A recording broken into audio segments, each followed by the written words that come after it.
Hello everybody, I'm TrebleKnight, and welcome back to my YouTube channel. And I have a microphone now because I've seen a lot of other YouTubers have these things, and it seems like a good idea because it's something I can do with my hands. Now I have this little microphone that I can hold, and before, I don't know what to do with my hands. I never know what to do with them though. I wish I was a whooper. They don't have hands. That's why they're so darn happy. But the problem, of course, is microphones only apply to one hand. This other hand, yeah, he's gonna be a jerk. So you know what?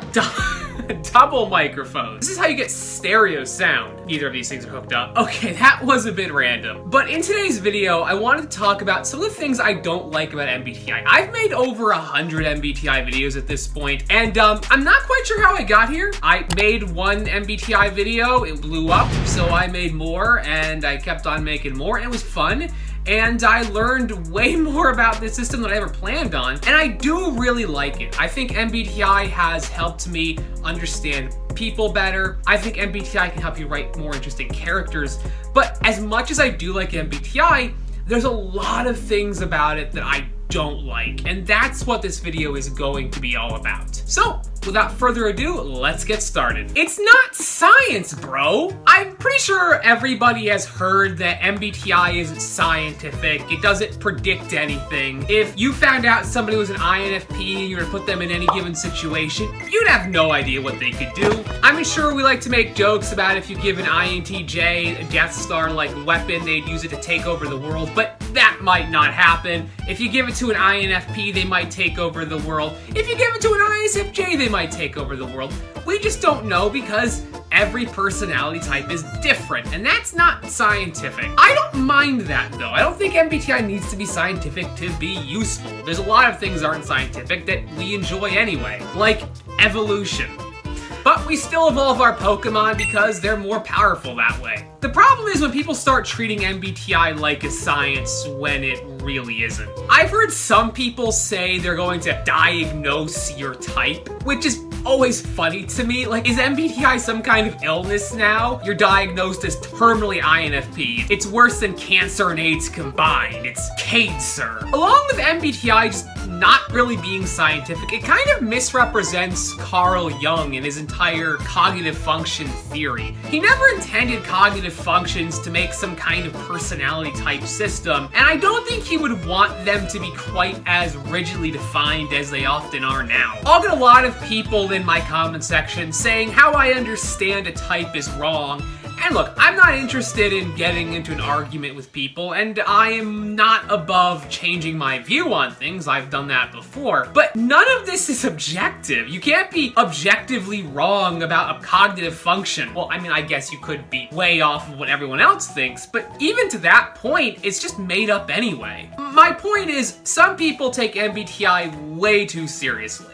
It's way too rigid. So MBTI works kind of like a binary. You either have one cognitive function or you have another cognitive function. I know the 16 personalities tests shows you your type on a sort of spectrum where you could be like 90% extroverted, 70% intuitive, and yada yada yada. But this is completely their own idea, and they really just ripped it off from the Big 5 Factor model, which I made an entire video on that you can watch. Like, literally nobody's watched it. Okay, well, some people have watched it, but not as many people as I think should have watched it. I'll link that in the description if you want to see it. But that system works on a spectrum, and I think spectrums are a really good idea when talking about personality, but not MBTI. You are either this or you are that. There's really no wiggle room there. And I feel like that can be extremely confusing to a lot of people when they're trying to figure out what kind of type they are. For example, for me, recently I've really been starting to question if I'm an ENFP or not, because the thing is I use NE all the time in these videos, on my website, in my own personal life. I am very high NE, but I'm also very high FI.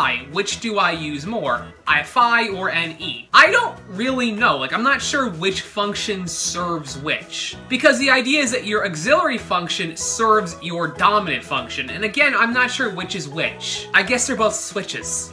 Can I say that? I don't even know. I still am relatively confident I'm an INFP, but I'm not 100% sure. But there's a lot of people who are sitting on the fence, and they feel bad because they can't figure out which type they are, and that's just kind of sad to me, and one of the big problems of having such a strict binary system.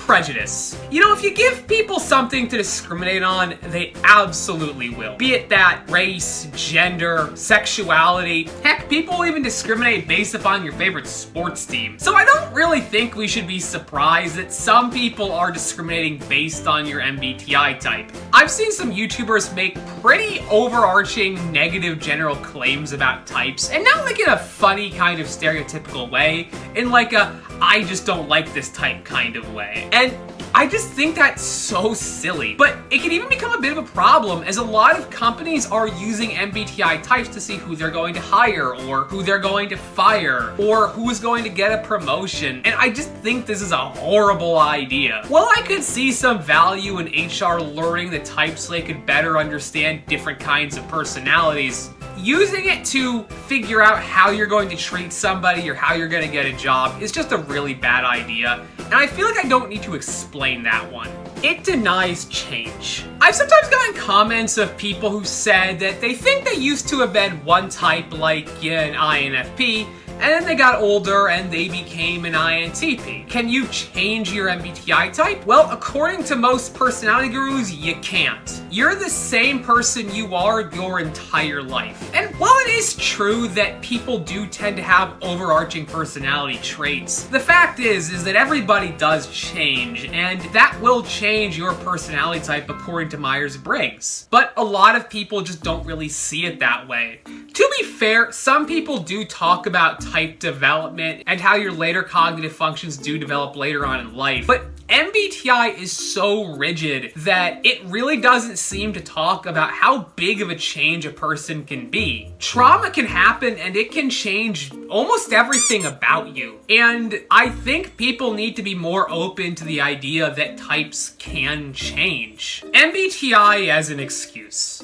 So this one kind of is the most annoying to me. It's when people will use their MBTI type as a reason to stop trying. I've literally talked to people who are like, well, you know, I'm an INFP, so I'm not very good at getting stuff done on time. And it's like, okay, I'm an INFP with ADHD, and yet I still manage to get stuff done on time. Look, I think there is value in understanding your limits, understanding your weaknesses, and accepting you for who you are right now. After all, if you don't accept yourself now, I don't really think you can self-improve. But there's a difference between self-acceptance and just flat out giving up. And people will oftentimes use their personality type as an excuse just to give up. Now, again, to be fair, there are a lot of MBTI gurus who talk about developing your final functions. If you're an INFP, that means developing your TE. If you're an ENFP, that means developing your SI. But too often, I just see a person using their personality type as saying, well, I can't do that. I've also seen people scared to develop personally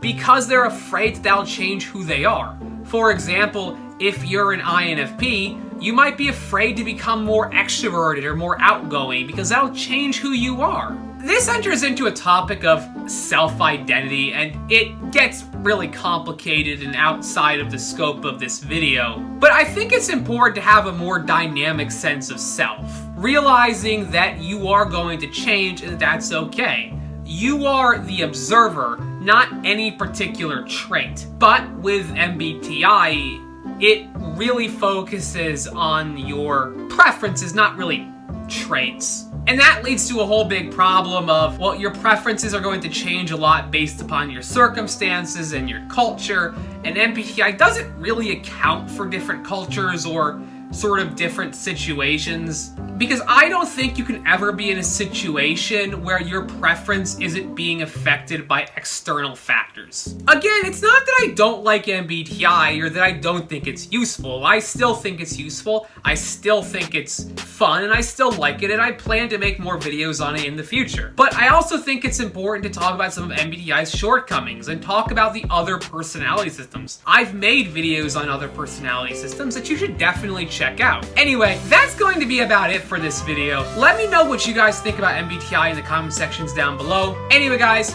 thank you so much for watching. Special thanks to my patrons, and I'll catch you guys all next time.